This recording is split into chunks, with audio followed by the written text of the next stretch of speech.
Okay, so this is what happened.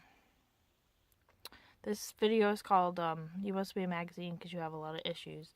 And I'm here to talk about my issues that I'm currently experiencing. Unjustly, by the way. Okay, this is what happened.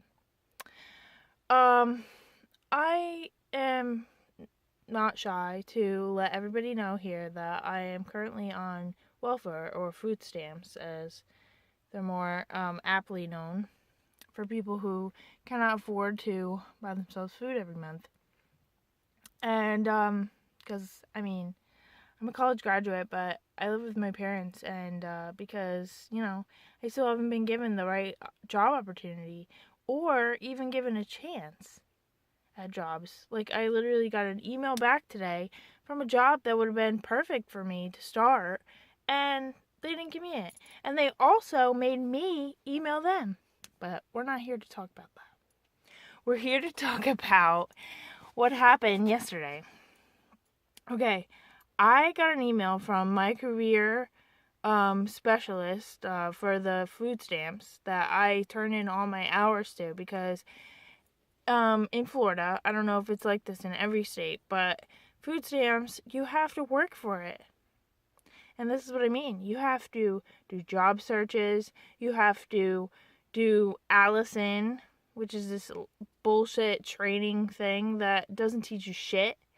And then you also have to do a work experience. And, I don't have a problem.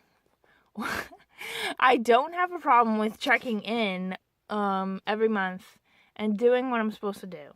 Even though I don't very much enjoy it, because I feel like it doesn't matter what I do, that no matter what, it's like it doesn't seem like it helps me get a job. If that's the whole point of the program, which I completely understand. I mean, I want a job, but the fact is, I apply to part-time jobs, as well as jobs within my job field that I got a degree in, and I'm not getting anything. And I feel like I've been told that my resume is too long, but that can't be, because I feel like I have a good resume of a lot of different experiences that God all set up for me. And whether or not they lasted a month, a week, whatever, how many years I worked for my college library.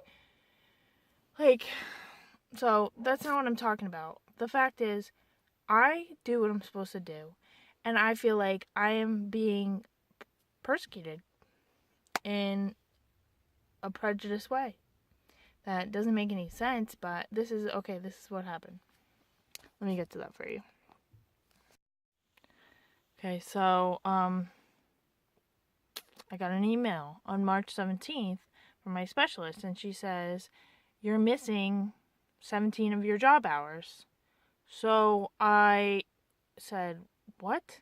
And at first, because I thought when she said you're missing hours, that I thought that because she wasn't there on the day that I came in for the check-in, which was February 27th, she, that the lady who was supposed to hand her the Allison hours did not. So I said, "Oh, Nancy had my Allison hour, so if that's what's missing," that's what I wrote back at first. And then she wrote back and said, "No, you're missing job hours." And I said, "I handed those in, and then I found the email, and I forwarded it to her, and I said, 'Here's my hours that I handed in on February 14th, because our check-ins are the 15th and the 30th of each month, that you have to hand in half and half of your hours, like 40 and 40. And then she writes back and goes, "These are all the same jobs, and half of them are for January." So I said, "If it's because they're January 31st, I can change that date. Like, it's not a big deal." But the fact is, if they're due on the 28th, she should have looked at them on the 27th when we had our check-in. Even though we did it over the phone, she should have looked at it on the 27th and said, "These are not right. You need to fix this." And then I would have got it in by the deadline. So, because I did the job apps, that's not it. it's the fact of she was making a grievance about the date. So I fixed the date and I brought the log yesterday to my March check-in, and this is what I get. She literally was super cold to me, and then she just goes, "Oh, the penalty's already imposed, so I'll see you in 3 months."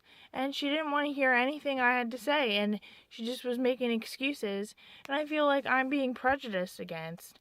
So I'm filing an appeal with DCF because, CareerSource is a bullshit place.